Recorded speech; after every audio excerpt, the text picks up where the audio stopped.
Welcome everybody. Today we're looking at a new Eureka release, and that is the Universal Terror Karloff collection. So 3 films starring Boris Karloff, all from obviously Universal themselves, released between 1937 and 1952.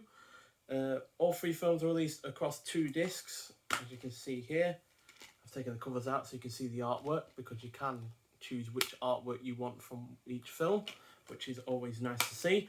So yeah, Boris Karloff himself starred in a huge number of great films.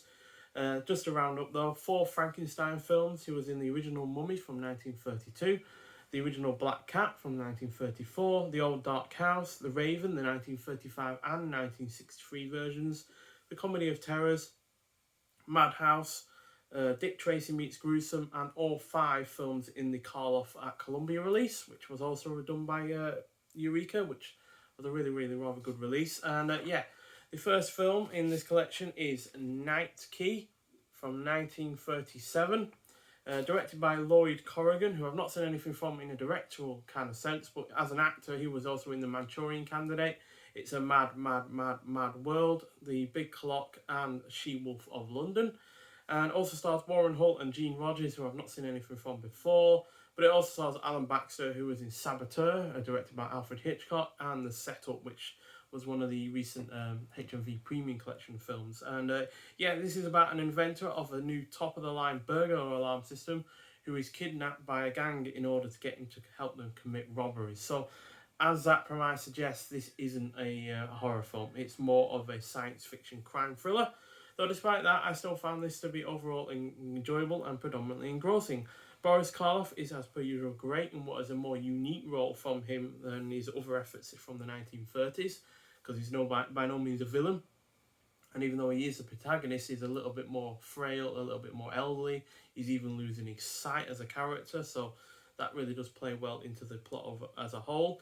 The supporting cast is decent, it is well paced, doesn't outstay its welcome, has a couple of fun action scenes, and it is overall well produced. Sure, the plot isn't full of surprises and the comedy attempts somewhat fall flat, but it is charming enough to overcome those flaws. So yeah, despite not being a horror film, which was a little bit of a disappointment, I overall really rather enjoyed that. Now secondly, we have, hang on, just let me fold over so you don't see the other film first, and yeah, we have The Climax. Sorry about the lighting there, but yeah, this is released in 1944, directed by George Wagner, who also did The Wolfman and Man-Made Monster, both of which starred Lon Chaney Jr. And this stars Susanna Foster, who was also in the 1943 version of Phantom of the Opera, as well as Turhan Bey, who was in The Mummy's Tomb, easily one of the better sequels in that series. And yeah, Dr. Hohner, played by Karloff, is a theatre physician at the Vienna Royal Theatre, who murders his mistress, a star soprano, when his jealousy drives him to the point of mad obsession. 10 years later, another young singer reminds Hohner of the late diva, and his old mania kicks in. Hohner wants to prevent her from singing for anyone but him, even if it means silencing her forever.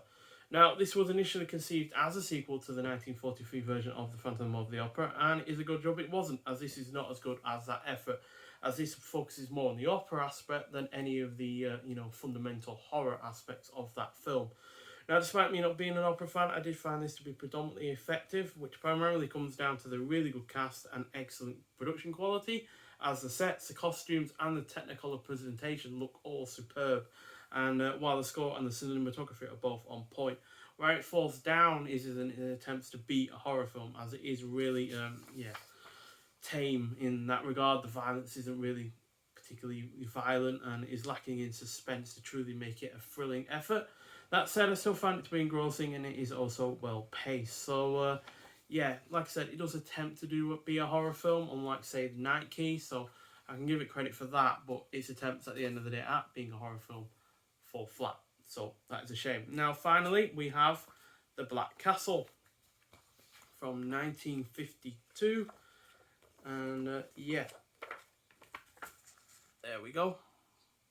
Like the artwork on that one, to be honest. And yeah, this is directed by Nathan H. Duran, who also did The Seventh Voyage of Sinbad, 20 Million Miles to Earth, First Men on the Moon, or First Men in the Moon, all three of which had Ray Harryhausen working on them. And then he also did The Deadly Mantis, which I think is a really rather underrated creature feature from the 50s, and Jack the Giant Killer, which is kind of like Seventh Voyage of Sinbad in some ways. And yeah, this stars Richard Green, who was also in Tales from the Crypt, and the 1939 version of The Hound of the Baskervilles. Also stars Stephen McNally, who was in Crisscross, No Way Out, Violent Saturday, Split Second, and A Bullet Is Waiting. Bullet Is Waiting was one of the films in the Columbia Noir collection up here. And yeah, also stars Rita Corday, who was in Dick Tracy's vs. Cue Ball. And finally stars Lon Chaney Jr., who we mentioned earlier, who was directed by George Wagner in The Wolfman and Man-Made Monster, but he was also in 19 other films, including this one, the likes of the Frankenstein series, the Mummy series, and the Dracula films, as well as all 6 of the Inner Sanctum mystery films, which, again, were also released by Eureka. And yeah, this is about a man who investigates the disappearance of two of his friends who were guests of a sinister Austrian count, the Austrian count played by Stephen McNally there. And yeah, this is definitely the best of the 3 in this collection, which is due to this being a more effective horror film and a genuinely good horror film at that. Just a shame that Boris Karloff, though, despite being second billing, as you see in the credits when watching this film, isn't in this anywhere near as much as you'd expect, primarily due to him being neither the protagonist or the antagonist. So yeah, that is a little bit of a shame, though thankfully this isn't a deal breaker, as this is thanks to the rest of the cast being rather good. It is well directed, has a great setting that oozes atmosphere right from the off, as you instantly have, you know, lightning, you have werewolves screaming in the background, and yeah, the castle itself is really rather foreboding, especially in terms of the interiors. The pacing is on point, it is well shot, the plot is predominantly engrossing, and the score is decent, while also having some solid tension throughout as well. So yeah, overall a decent collection, but compared to the 4 other horror / sci-fi collections that Eureka have brought out as of late, 2 of which I've already mentioned, the Inner Sanctum Mysteries and Karloff at Columbia, and then obviously we've got the Bela Lugosi collection there, and the 3 what was it called? The 3 Monster Tales of Sci-Fi Terror, which recently came out this year.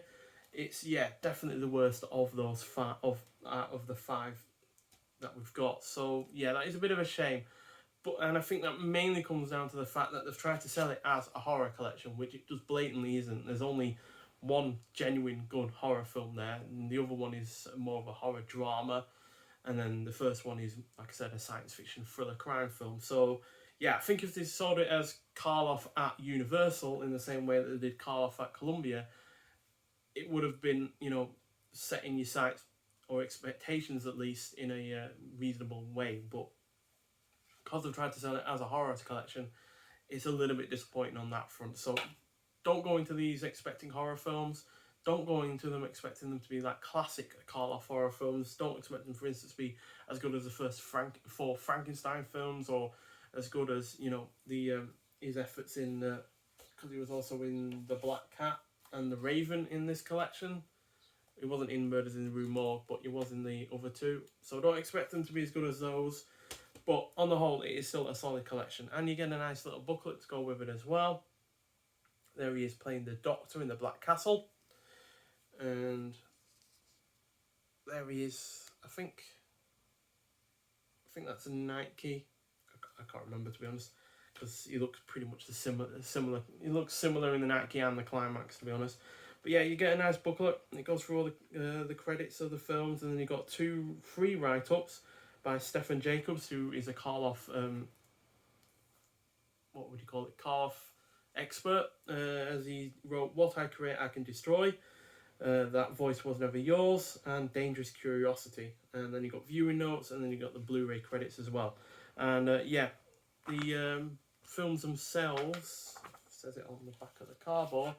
Yeah, the Night Key and the Black Castle are presented in 2K scans of fine-grain film elements, and the Climax is presented in a 2K scan of the interpositives, probably because it is on Technicolor, and therefore, yeah, that's a different kind of way of showing the film when it was originally shown. So yeah, I'd give the Night Key 3.5 out of 5, the Climax 3 out of 5, and the Black Castle 4 out of 5. But like I said, I would have liked them to have marketed it as less of a horror collection and just generally Karloff at Columbia, because I think that would have worked a lot better. But nonetheless, still a really rather good collection. I enjoyed all three of the films. They're not particularly long. The first one is about 68 minutes and the other two are about 80 odd minutes each. So they don't, like I said, I'd say they're welcome, but like I said, I would have preferred them to have marketed it a little bit better. And yeah, at the end of the day, if you're going to go for Karloff in a horror film or horror films, then, you know, we already have plenty of those classics from him already. We don't need to be, you know, missold, you know, what other films are, because like I said, two of them really aren't that good in terms of horror films or horror films generally. So yeah, but still, do recommend it if you're a fan of Karloff, because he is great in all three of them. And yeah, thanks for watching, and I'll see you in the next one. Bye.